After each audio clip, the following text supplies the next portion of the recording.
ሰላም ጤና ይስጥልን ክቡራትና ክቡራን ተመልካቾቻችን ከናሁ ቴሌቪዥን ለዛሬ ዕለተ ረቡዕ ህዳር 10 2018 ዓመተ ምህረት የተለያዩ የሀገር ቤትና የባህር ማዶ ስፖርታዊ መረጃዎችን ወደ እናንተ የምናደርስበት ጊዜው አሁን ነው። መረጃዎቹን አሰናድቶ ወደ እናንተ በማድረስ ገዛኸኝ ዱላይ ካሜራ ባለሙያችን እንደዚሁ ቢቂላ ተስፋዬ ከኛ ጋር ቆይታ ያደርጋል። እናንተም መረጃዎቻችንን እየተከታተላችሁ እስከ መረጃዎቻችን ፍጻሜ ድረስ አብራችሁ እንድትቆዩ በአክብሮት እንጋብዛለን። አብራችሁኑ ነው። ወደ ቀዳሚው የሀገር ቤት ስፖርታዊ መረጃችን ስናልፍ የኢትዮጵያ ሴቶች ፕሪሚየር ሊግ የ2018 ዓመተ ምህረት የውድድር ዘመን የሰባተኛ ሳምንት መርሃ ግብር ጨዋታዎች በዛሬው ዕለት መከናወን ጀምረዋል። በዚህም መሰረት ድሬዳዋ ከተማን ከሲዳማ ቡና ጋር ያገናኘው ጨዋታ በድሬዳዋ ከተማ 1-0 አሸናፊነት ፍጻሜውን ሲያገኝ ሰርካዲስ ጉታ 15ኛው ደቂቃ ላይ ብርቱካናማዎቹን አሸናፊ ያደረገች ግብ እንደዚሁ ከመረብ ማሳረፍ ችሏል። በሌሎች ጨዋታዎች ቦሌ ክፍለ ከተማን ከመቻል ያገናኘው ጨዋታ ደግሞ በተመሳሳይ 1-0 በሆነ ውጤት በቦሌ ክፍለ ከተማ አሸናፊነት ፍጻሜውን ሲያገኝ ዳሳሽ ሰው አገኘው 39ኛው ደቂቃ ላይ የቦሌ ክፍለ ከተማን ብቸኛ አሸናፊነት ግብ ከመረብ ያሳረፈች ተጫዋች ሆናለች። የኢትዮጵያ ሴቶች ፕሪሚየር ሊግ የ2018 ዓ.ም የውድድር ዘመን የሰባተኛ ሳምንት ቀሪ ጨዋታዎች እንደዚሁ ነገና ከነገ በስቲያም ቀጥለው የሚከናወኑ መሆኑን የኢትዮጵያ እግር ኳስ ፌዴሬሽን ያደረሰን መረጃ ያመለክታል። ወደ ሌሎች የሀገር ቤት ስፖርታዊ መረጃችን እናምራ። የኢትዮጵያ ፕሪሚየር ሊግ ዳኞች አድማ ላይ እንደሚገኙ የተለያዩ ቅርበት ያላቸው ለመረጃው ቅርበት ያላቸው የመረጃ ምንጮች በመዘገብ ላይ ናቸው። እንግዲህ የኢትዮጵያ ፕሪሚየር ሊግን የሚያስተዳድረው ሊግ ሼር ካምፓኒ ነው። የዳኛ ደግሞ ሙያተኞች ማህበር እንደዚሁ አለ። ከዚህ ቀደምም በተለይ የኢትዮጵያ ፕሪሚየር ሊግ ለዲኤስቲቪ ወይም ሱፐር ስፖርት ተሽጦ ከፍተኛ ገንዘብ ማስገኘቱን ተከትሎ እንግዲህ ዳኝነትን በተመለከተ ከአበል ክፍያ ጋር በተያያዘ ዳኞች በተደጋጋሚ በማህበራቸው አማካኝነት ቅሬታ ሲያቀርቡበት የነበረ ጉዳይ እንደሆነ የሚታወስ ነው። ነገር ግን ዛሬም ድረስ እየተንከባለለ መጥቶ እንደዚሁ እልባት አላገኘም። እኛም ይህንን እንጋራለን የዳኞችን ጥያቄ ማለት ነውና እኛም በተደጋጋሚ በተለያዩ አጋጣሚዎች በየመረጃዎቻችን እነዚህን ለዳኞች የሚከፈሉትን አበሎች በተመለከተ ማስተካከያ እንዲደረግበት ቅሬታቸውን መሰረት አድርገን እኛም እንደዚሁ ለሚመለከታቸው አካላቶች ስናቀርብ ነበር። ነገር ግን እልባት አላገኘም። የኢትዮጵያ እግር ኳስ እንግዲህ እንደሚታወቀው ውጤት የለውም። እንደሚታወቀው በብሔራዊ ቡድን ደረጃም በክለብ ደረጃም ክለቦቻችን ኢትዮጵያን ወክለው በአፍሪካ የኮንፌዴሬሽን ካፕ የውድድር መድረክ ላይ የሚሆን እንደዚሁ በካፍ ቻምፒየንስ ሊግ የውድድር መድረክ ላይ እምብዛም ርቀት ያለው ጉዞ ሲያደርጉ አንመለከትም። የእግር ኳስ እድገታችንም ከጊዜ ወደ ጊዜ ያው እንደምንመለከተው ነው። በጣም ደካማ የሆነበትን ሁኔታ እናያለን። ነገር ግን ደግሞ እግር ኳሱ በሌለበት ደግሞ ዳኞች ራሳቸውን እያበቁ በዓለም አቀፍ ደረጃ ትልልቅ ጨዋታዎችን የሚዳኙ ዳኞችንም እየተመለከትን እንገኛለን እና ይህንን ውጤት ለሌለው ኳስ ይሄውላ ሚሊዮን ብር የሚፈስ ከሆነ አሁን ደግሞ ወደ ቢዝነሱ መጥቷል። ከዚህ በፊት ለሱፐር ስፖርት ከፍተኛ ገንዘብ እንደዚሁ ሲከፍል እንደነበር እናስታውሳለን። ከዛ ባለፈ ደግሞ አሁን ሲቢ ወይም ደግሞ ኢትዮጵያ ንግድ ባንክ ይህንን የታይትል ስፖንሰር ገዝቶ ፕሪሚየር ሊጉን እየመራ ነው የሚገኘው እና እንደዚህ አይነት ገንዘቦች ሲመጡ ቀጥታ ለሌሎች ጉዳዮች ለተጫዋቾች ሜዳ ላይ ለሚሰሩት ስፖርተኞች ብቻ ሳይሆን ዳኞችም የራሱ የዚህ የስፖርቱ አካል ስለሆኑ የነሱም የአበል ክፍያ ማደግ አለበት ከሚሉ ወገኖች ነንና ይሄ መስተካከል አለበት። ዳኞች ለሌላ ነገር እንዳይዳረጉ ለምሳሌ የጨዋታን ሁኔታዎች ውጤቶችን የማስቀየር አንዳንድ ጉዳዮች ላይ አስገዳጅ በሆነ ሁኔታ በእርግጥ ሙያቸውን ያከብራሉ ብለን እናስባለን። ነገር ግን አንዳንድ ጊዜ ደግሞ እንደዚህ አይነት ነገሮች እንዳይከሰቱ ይከላከላል ብለን እናስባለን። መቼም ለሙያቸው ይህንን ሙያ ወደው እንደሚሰሩት እንረዳለን። ነገር ግን ደግሞ ከሙያ ባሻገር ደግሞ ቤተሰብ ይኖራቸዋል፣ ራሳቸውን ያስተዳድራሉ። አሁን ያለውን የኑሮ ሁኔታ ከግምት ያስገባ ክፍያ ነው የሚከፈላቸው ለማለት በጣም እጅግ አስቸጋሪ ነውና ይሄ ደግሞ እንደ ሰውም ብንመለከተው ልክ አይመስልም። እንደ ሙያተኛም ደግሞ እግር ኳሱ ካደገና ይሄን ሁላ በጀት ፈሰስ የሚደረግበት ከሆነ ደግሞ ዳኝነቱ ዋናው ስለሆነ በእግር ኳስ ስፖርት እድገት ላይ ወይም ደግሞ በጨዋታዎች ሂደት ላይ ዋነኛው ነገር ስለሆነ ይሄንንም እንግዲህ አወዳዳሪው አካል ወይም ደግሞ ራሱ ደግሞ የኢትዮጵያ እግር ኳስ ፌዴሬሽንም ተጠሪነታቸው ለሱ ስለሆነ ይህንንም መመልከት አለበትና ምናልባት ነገ የስድስተኛ ሳምንት የኢትዮጵያ ፕሪሚየር ሊግ ጨዋታዎች ይጀምራሉ። ከሀገራት ጨዋታዎች መልስ ያው በካፍ ፕሮግራም ስለሚመሩ ያለፉትን ጊዜያቶች የኢትዮጵያ ዋንጫ ጨዋታዎች ነበር ሲደረጉ የነበረው ሊጉ ተቋርጦ እንደነበረ እናስታውሳልና ከነገ በኋላ ግን በአዲስ አበባ ስቴዲየም እና እንደዚሁ በአዋሳ ሰው ሰራሽ ስቴዲየም የስድስተኛ ሳምንት መርሃ ግብር ጨዋታዎች ጅማሯቸውን ያደርጋሉ። እነዚህ ጨዋታዎች ላይካሄዱ የሚችሉበት እድል እንዳለ እየተገለጸ ነው የሚገኘው። አሁንም ድረስ የኢትዮጵያ እግር ኳስ ፌዴሬሽንን አነጋግሯል። ከዛም ባለፈ ደግሞ ሊጉን በበላይነት የሚዘውረው የሊግ ሼር ካምፓኒውንም እንደዚሁ ከዳኝነት ክፍያ ጋር በተያያዘ ቅሬታ እንዳላቸው የዳኞች ማህበር አቋም ይዘዋል። ጨዋታዎችንም ላለማጫወት ማለት ነው። በዚህ ዓመት አንድ ቃል ተገብቶላቸዋል ተብሏል። እንግዲህ ለመረጃው ቅርበት ያላቸው የመረጃ ምንጮቻችን እንደዘገቡት ከሆነ ማለት ነው የፕሪሚየር ሊጉን የመርሃ ግብሮቹን 6 ጨዋታዎችን አህል ካዳኛችሁ በኋላ እንደዚሁ የክፍያችሁ ጥያቄ ሊመለስ ይችላል እየተነጋገርንበት ነው የሚል ቃል ተገብቶላቸው እንደነበረ፣ ነገር ግን በጊዜ ሂደት እነዚህ 5 መርሃ ግብሮች ከተከናወኑ በኋላ ጥያቄያቸው እንዳልተመለሰ ነው እየገለጹ የሚገኙት ማለት ነውና ይህንን የኢትዮጵያ እግር ኳስ ፌዴሬሽንን መመልከት አለበት። ሊግ ሼር ካምፓኒውም ይህንን መጋራት አለበት። በትክክል ሌሎች ጉዳዮች እያስጨነቋቸው ሌላ አስገዳጅ ነገሮችን ከመስራት ይልቅ ተመጣጣኝ ክፍያ ከፍሎ አንደኛ ሙያውን ማክበር ነው፣ ሁለተኛ እግር ኳሱ እያደገ ከመጣ መንጋደድ የለበትም። ልክ ለእግር ኳሱ ተጫዋቾች የሚደረገው ለአሰልጣኞች የሚደረገውም ነገር ለዳኞችም ደግሞ ተገቢውን ክፍያ መፈጸም አለበት፣ ተመጣጣኝ ነገር የሚል አቋም አለ እንደ ናሁ ስፖርት ማለት ነው። ከዚህ ቀደምም በመግቢያችን ላይ እንዳልነው በተለያዩ እንደዚሁ የመረጃ ዘገባዎቻችን ላይ እነዚህን ጉዳይ ለሚመለከቱ አካላት ስናደርስ ነበረ። እንግዲህ አሁን ያለው የኑሮ ሁኔታ የሚታወቅ ነውና ይህንን አይነት አቋም ይዟል። በቀጣይ ምን ይሆናል ይጠበቃል። ነገ ግን የስድስተኛ ሳምንት መርሃ ግብር ጨዋታዎች እንደሚከናወኑ ሊግ ሼር ካምፓኒው ይፋ አድርጓል። የነሱ አቋም ይጠበቃል። ነገ ከሚደረጉ ጨዋታዎች መካከል በኢትዮጵያ ፕሪሚየር ሊግ 9 ሰዓት ላይ እዚህ አዲስ አበባ ስቴዲየም ሲዳማ ቡና ከመቀሌ ሰባ እንደርታ በሐዋሳ ሰው ሰራሽ ስቴዲየም ጨዋታቸውን ያደርጋሉ። ነገሌ አርሲ እንደዚሁ ከአዳማ ከተማ ደግሞ ቀን 10 ሰዓት ላይ ጨዋታቸውን እንደሚያደርጉ ያገኘነው መረጃ ያመለክታል። ወደ ሀገራት ጨዋታዎች ከማምራታቸው በፊት የኢትዮጵያ ፕሪሚየር ሊግ የ2018 ዓመተ ምህረት የውድድር ዘመን የአምስተኛ ሳምንት መርሃ ግብር ጨዋታዎች ተደርገው ከተጠናቀቁ በኋላ የደረጃ ሰንጠረዡ ይህንን መልክ ይዟል። ሲዳማ ቡናና ቅዱስ ጊዮርጊስ እግር ኳስ ክለብ እኩል 12 ነጥቦችን ይዘው የደረጃ ሰንጠረዡን በቀዳሚነት እየመሩ ይገኛሉ። በግብ ክፍያ ተበላልጠው ኢትዮ ኤሌክትሪክ መቻልና እንደዚሁ ደግሞ ፋሲል ከተማ 11 ነጥቦችን ይዘው ተከታዩን ደረጃ ይዘዋል። የከፍተኛ ጎል አስቆጣሪነቱን ትራክ ያሬድ ብሩክ እንደዚሁ ከሐዋሳ ከተማ፣ አቤል ያለው ከቅዱስ ጊዮርጊስ እግር ኳስ ክለብ 4 ግቦችን ከመረብ በማሳረፍ የከፍተኛ ጎል አስቆጣሪነቱን ትራክ በቀዳሚነት እየመሩ ይገኛሉ ማለት ነው። ክቡራትና ክቡራን ተመልካቾቻችን የሀገር ቤት ስፖርታዊ መረጃዎቻችን ይህንን ይመስላሉ። ስንመለስ በቀጥታ ወደ ባህር ማዶ ስፖርታዊ ጉዳዮቻችን ነው የምናመራው። ናሁ ቴሌቪዥንን ምርጫችሁ አድርጋችሁ ናሁ ስፖርትን እየተከታተላችሁ ስላላችሁ በድጋሚ እናመሰግናለን። እስኪ ማስታወቂያዎቹን ተከታትለን እንመለስ። እነሆ የምስራች! የ10 አየር መንገድ የበረራ ትኬት ለውድ ደንበኞቹ በተቀላጠፈና አስተማማኝ በሆነ መንገድ እያቀረበ ያለው። በዚህም በደንበኞቹ የተመሰገነው ጉዞጎ አሁን ደግሞ ተደራሽነቱን በማስፋት ተጨማሪ ባንኮችን በማካተት ለውድ ደንበኞቹ የበለጠ አስተማማኝ ለመሆን ችሏል። የጉዞጎን አፕሊኬሽን ከአፕ ስቶር ወይም ከፕላይ ስቶር በማውረድ የመነሻና የመድረሻ ከተማዎትን መርጠው ዋጋ አወዳድረው የሀገር ውስጥም ሆነ ዓለም አቀፍ በረራ ማድረግ ካሰቡ የበረራ ትኬቶን ክፍያ በአቅራቢያው በሚገኙ ባንኮች አንድም በአካል በመሄድ ወይም በኦንላይን የክፍያ አማራጮች ክፍያዎትን በመፈጸም የበረራ ትኬቶን በእጅ ያስገቡ።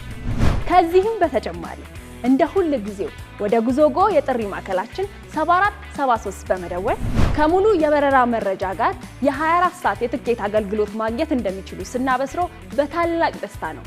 ለበረራዎ ጉዞጎ።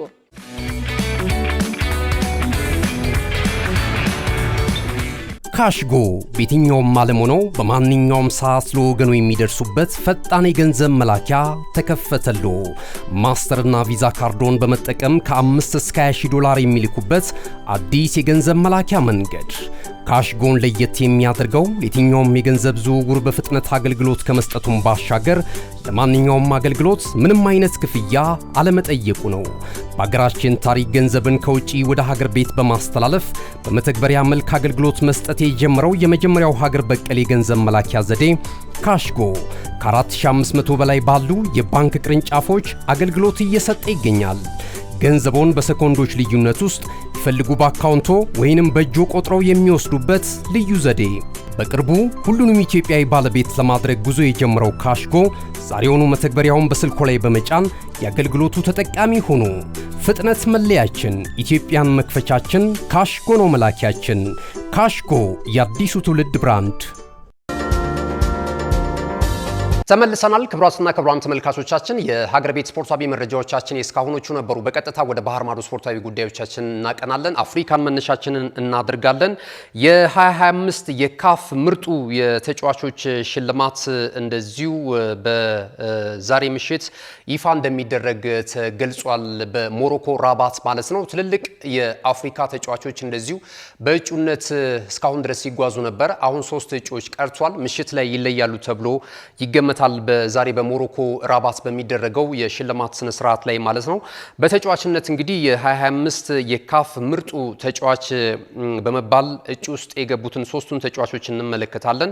አሽራፍ ሀኪሚ ከዚያው ከሞሮኮ በፒኤስጂ ነው እየተጫወተ የሚገኘው። የፒኤስጂ እንግዲህ በአመቱ እጅግ በጣም አስደናቂ ብቃት ሲያስመለክት በአሰልጣኝ ሉዊስ ኤንሪኬ ስር ይህ ሞሮኮዊው ተጫዋች አሽራፍ ሀኪሚ የአንበሳውን ድርሻ ከሚወስዱ ተጫዋቾች መካከል አንደኛው ነውና በርከት ያሉ የዋንጫ ክብሮችን ማሳካት ችሏል።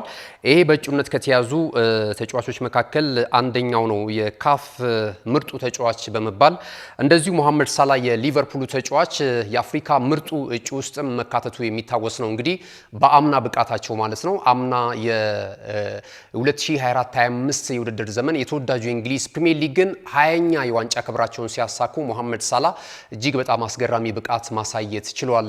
በአሰልጣኝ አርነ ስሎት ስር ዘንድሮ እንኳን ያናል አጀማመሩ ጥሩ ነው ለማለት አይቻልም። መሐመድ ሳላ ይህንን አይተናል።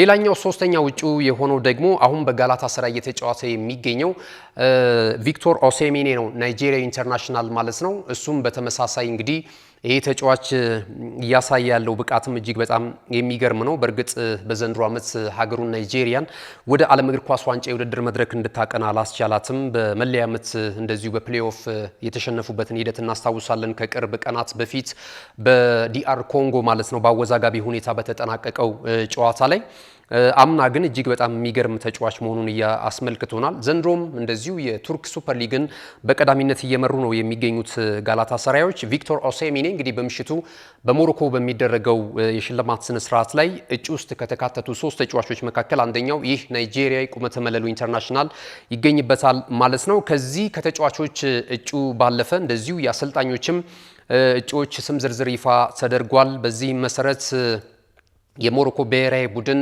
አሰልጣኝ የሆኑት ሬግራይጉ በእጩነት ተይዟል። ከዛ ባለፈ የኬፕ ቨርዲው ፑፒስታም እንደዚሁ ተካቷል። ኬፕ ቨርዲ እንደሚታወቀው ወደ ዓለም እግር ኳስ ዋንጫ የውድድር መድረክ በታሪኳ ለመጀመሪያ ጊዜ በጣም ትንሽ የህዝብ ብዛት ይዘው ወደ ዓለም ዋንጫ መጓዝ ከቻሉ ሀገራቶች መካከል አንደኛዋ ናት። አሁን በእርግጥ ሌሎች በጣም አነስተኛ የህዝብ ብዛት ያላቸውን ሀገራቶች ወደ ዓለም ዋንጫ ኬፕ ቨርዲ ካለፈች በኋላ ተመልክተናልና በብዙ ሀገራቶች እየተሻሻለባት ነው የሚገኘው። ነገር ግን ኬፕ ቨርዲ ደግሞ ከቅርብ ዓመታት ወዲህ ነው ወደ እግር ኳሱ ትኩረት አድርጋ መስራት የቻለችው። በተለይ ትውልደ ኬፕ ቨርዲያውያንን በመጠቀም ታሪክ እየሰራች ያለች ሀገር ናትና ይህንን ወደዚህ ወደ ግዙፉ የዓለም እግር ኳስ ዋንጫ የውድድር መድረክ ኬፕ ቨርዲ እንድታቀና ያስቻሉት አሰልጣኝ ፑፒስታ እንደዚሁ ተካቷል ማለት ነው። ሌላው የአንደር 20 የሞሮኮ ናሽናል ቲም ኮች የሆኑት ሞሐመድ ዋሃቢም ተካቷል። እሳቸውም በወጣት አሰልጣኝነት እንደዚሁ እዚህ ስም ዝርዝር ውስጥ ከተካተቱ ተጫዋቾች መካከል አንደኛዋ ነው። የአመቱ ምርጥ ጎል ይመረጣል። የአፍሪካ ምርጡ ክለብ እንደዚሁ ይመረጣል። ምርጥ 11ም እንደዚሁ ይፋ እንደሚደረግ ይጠበቃል። ምሽት ላይ እንግዲህ በሰሜን አፍሪካዊቱ ሀገር ሞሮኮ ራባት የሚደረገው የሽልማት ስነ ስርዓት ከወዲሁ በተለይ ለአፍሪካ የእግር ኳሱ አፍቃሪያን ትልቅ ትኩረትን ስቧል። ምሽት ላይ የሚኖሩትን ደግሞ ክንውኖች በሌላ የስፖርት መረጃችን ወደ እናንተ የምናደርስ ነው የሚሆነው። ወደ ሌሎች ስፖርታዊ መረጃዎቻችን እናቀናለን። በቀጥታ ማንቸስተር ዩናይትድን ቀዳሚ እናደርጋለን። ማንቸስተር ዩናይትድን የተመለከተ አንድ መረጃ ይፋ የሆነ እየተመለከትኩኝ ነበረ። እንግዲህ በጥር የተጫዋቾች የዝውውር መስኮት ላይ ወይም በክረምቱ የተጫዋቾች የዝውውር መስኮት ላይ ከአንድ ትልቅ ተጫዋች ጋር ስማቸው እየተያያዘ ይገኛል። በእርግጥ አሁን በሀገሩ ብራዚል ሳንቶስ ውስጥ ነው የሚገኘው። 33 ዓመቱ ላይ የሚገኘው ኔይማር በጣም በትልቅ ደረጃ በርካታ የእግር ኳሱ አፍቃሪያን ሲጠብቁት የነበረው ተጫዋች አሁን እንግዲህ በሀገሩ ክለብ ሳንቶስ ነው የሚገኘው። ከዚህ ቀደም በባርሴሎና በጣም የሚገርም ብቃቱን ማሳየት ችሏል። ከዛም ባለፈ ደግሞ ወደ ፒኤስጂን በማቅናት እንደዚሁ በሊገ የሚገርም ብቃት በፒኤስጂ ቤት ማሳለፉን የሚታወቅ ነው። በእርግጥ ያን ያህል በፒኤስጂ ቤት የተጠበቀውን ያህል እንደዚሁ ብቃቱን አሳይቷል ለማለት ያስቸግራል። እንግዲህ ወደ 198 ሚሊዮን ፓውንድ ወጪ ተደርጎበት ነበረ። የዓለማችን ትልቁ ውዱ ዝውውር ተደርጎ የተመዘገበ ነበር እንደሚታወሰው ማለት ነው በወቅቱና እንግዲህ በፒኤስጂ የነበረው ቆይታ ያን ያህል አላማረም። ከዛ በኋላ ወደ ሳውዲ ፕሮ ሊግ ደግሞ አምርቶ በሃሊላል ያው ጉዳት ውስጥ ነው የነበረው። ውስን ጨዋታዎችን ያደረገው። ከዛ በኋላ ደግሞ ወደ ልጅነት ክለቡ ሳንቶስ እንደዚሁ ማምራቱ ይታወቃልና አሁን 33 ዓመቱ ላይ ይገኛል። ይህንን ተጫዋች ማንቸስተር ዩናይትዶች ለማምጣት ፍላጎት እንዳላቸውና እንደዚሁ እየተከታተሉት እንዳለ መረጃዎች እየጠቆሙ ነው የሚገኙት ማለት ነውና ምናልባት በዚህ በጥር የተጫዋቾች የዝውውር መስኮት ባይሆን እንኳን በክረምቱ የተጫዋቾች የዝውውር መስኮት የኔይማር ጁኒየርን ግልጋሎት ለማግኘት ቀያይ ሰይጣናቱ እንደዚሁም አለቃቸው ሮበን አሞሪም ፍላጎት ማሳደራቸውን በተጫዋቹ ላይ ያገኘነው መረጃ ያመለክታል ማለት ነው። እንግዲህ ኔይማር በሳንቶስ 16 ጨዋታዎችን አድርጎ 3 ግቦችን ከመረብ አሳርፏል። እስካሁን ባለው ሂደት ያን ያህል በሳንቶስ ቤትም ጥሩ ጊዜ እያሳለፈ ነው ለማለት አይቻልም። ነገር ግን ደግሞ ኔይማር የትም ቢሄድ ያለው እውቅና ያለው የእግር ኳስ ክሎት ደግሞ በነ ሮናልዲኒዮ ጎቾ ልክ ያለው የቴክኒክ ብቃት በጣም የሚገርም ነው። እግር ኳስን የሚጫወትበት የሚረዳበት መንገድ ከዚህም በላይ በከፍታ ላይ መቀመጥ የሚያስችለው ነበረ። አንዳንድ ጊዜ እንግዲህ ጉዳትም ሊያርቅ ይችላል። ወደ ብሔራዊ ቡድን መመለስ እንደሚፈልግ በተደጋጋሚ እንደዚሁ ሲነገር እንደነበረ የሚታወስ ነው። ምናልባትም በዓለም ዋንጫው በቀጣይ በ26 ልንመለከተውም እንችላለን ማለት ነው። ወደ ሌላ መረጃችን እንለፍ። የማንቸስተር ሲቲን መረጃ እናገኛለን። የማንቸስተር ሲቲ እግር ኳስ ክለብም እንደዚሁ አንቶኒ ሴሜኞን የማስፈረም ፍላጎት እንዳለው እየተገለጸ ነው የሚገኘው።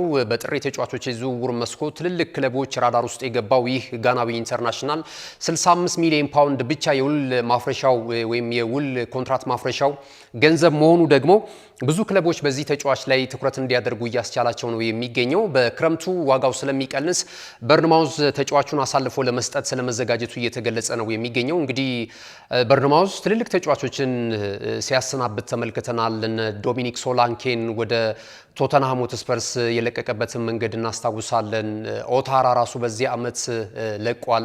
ከዛ ባለፈ ዲያኑሰን ወደ ሪያል ማድሪድ ያመራበትንም እንደዚሁ እናስታውሳለንና ትልቅ ተጫዋቾችን ይለቃል። አሁንም እንግዲህ የክለቡ ቁልፍ ከሚባሉ ተጫዋቾች መካከል የሆነው የ25 ዓመቱ ሴሜኞ ወደ ማንቸስተር ሲቲ ለማምራት እንደዚሁ የክለቡ አሰልጣኝ ፔፕ ጋርዲዮላ ፍላጎት እንዳላቸው እየተገለጸ ነው የሚገኘው። ማንቸስተር ሲቲ ብቻ አይደለም፣ በእርግጥ ዩናይትድም የተጫዋቹ ፈላጊ ነው። ከዛ ባለፈ አርሰናልም እንደዚሁ ራሱ ተጫዋቹም አርሰናልን እንደሚፈልግ ሲነገር እንደነበረ ይታወሳልና ወደ የትኛው ክለብ ሊያመራ ይችላል የሚለው ነገር ይጠበቃል። በክረምቱ በጥር የተጫዋቾች የዝውውር መስኮት ግን የተጫዋቹ ዝውውር ሊሳካ የሚችልበት እድል ሰፊ ስለመሆኑ እየተገለጸ ነው የሚገኘው። ወደ አርሰናል መረጃችን እንለፍ። የአርሰናልን መረጃ ከዚህ ነው የምንጀምረው። የሰሜን ለንደኑ ክለብ አርሰናል ከሩዋንዳው ቪዚት ጋር የቱሪዝም ቦርድ ጋር የነበረውን የእጀታ ላይ አብሮ የመስራት ስምምነት እንደዚሁ በቀጣይ ወርሃ ሰኔ እንደሚጠናቀቅ እንደዚሁ ክለቡ ይፋ አድርጓል ማለት ነው። ከዚህ ቀደም እንግዲህ ሩዋንዳ ቪዚት የሚል ትልቅ ሞቶ ይዘው ሩዋንዳን እንዲጎበኙ የስፖርት ቱሪዝም እንዲስፋፋ በአርሰናል በኩል ሩዋንዳን ሲያስተዋውቁ እንደነበረ ይታወቃል። ያለፉትን 8 ዓመታቶች በጋራ ሰርቷል ሁለቱ አካላት ማለት ነው። የአርሰናል እግር ኳስ ክለብና ሩዋንዳ የቱሪዝም ቦርድ ማለት ነውና አሁን በወርሃ ሰኔ ይጠናቀቃል። እስካሁን ድረስ በነበራቸው ጉዞ 10 ሚሊዮን እንደዚሁ ዶላር አርሰናል ከዚህ ማስታወቂያ ማግኘቱ ተገልጿል።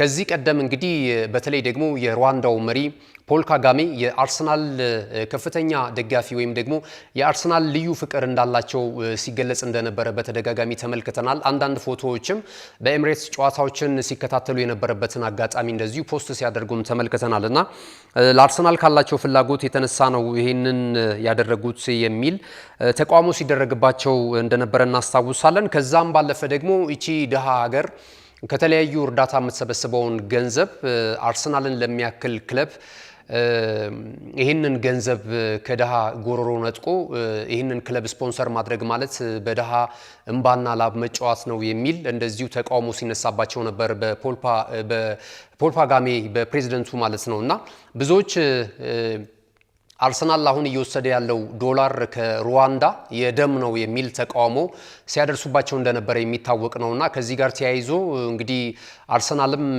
ብዙ ያለው ነገር የለም። ከዚህ በፊት እርስ በርስም የሀገሪቱ ቀውስ አንዳንድ ጉዳዮች ሲነሱ እነዚህ ጉዳዮችም አብሮ ተዳምሮ ሲነሱባቸው እንደነበረ የሚታወስ ነው። አሁን ግን ከአርሰናል ጋር የነበራቸው አብሮ የመስራት የውል ኮንትራት ተጠናቋል ማለት ነው። ያው ወርሃ ሰኔ ላይ ያበቃል። አርሰናልም ካለው ተቋሙ አንፃር ይህንን ተጨማሪ ውል አድሶ አብሮ ይሰራል ተብሎ አይገመትም ማለት ነው።